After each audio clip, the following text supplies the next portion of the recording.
দেখুন, আপনি যেহেতু রাষ্ট্রে বসবাস করেন, সেহেতু কিছু বিষয় আপনাকে মেনে নিতেই হবে।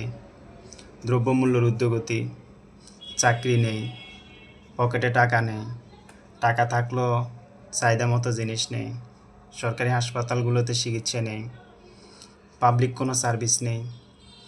এই বিষয়গুলো মেনে নিয়ে আপনাকে রাষ্ট্রে বসবাস করতে হবে। কারণ রাষ্ট্রের জন্ম আপনার জন্য হয়নি, রাষ্ট্রের জন্ম হয়েছে এলিটদের জন্য। যুগে যুগে যে সকল রাষ্ট্রপ্রধানগণ ক্ষমতায় আসছে, দেখবেন সবাই এলিটদের সুযোগ সুবিধা দেওয়ার জন্য ক্ষমতায় আসছেন। যত বড় বড় উন্নয়ন, যত বড় বড় উন্নয়ন প্রকল্প, সব এলিটদের জন্য, শ্রমজীবীদের জন্য কিছুই হয়নি আসলে রাষ্ট্রে।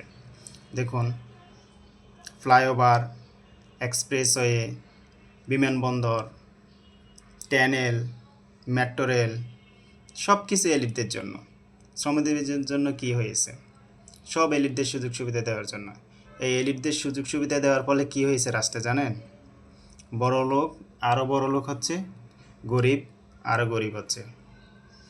ফলে অনলাইনে এসে চিল্লাচিল্লি, চেঁচামেচি, দ্রব্যমূল্যের ঊর্ধ্বগতি নিয়ে পোস্ট, এগুলো দিয়ে আসলে কিছুই হয় না।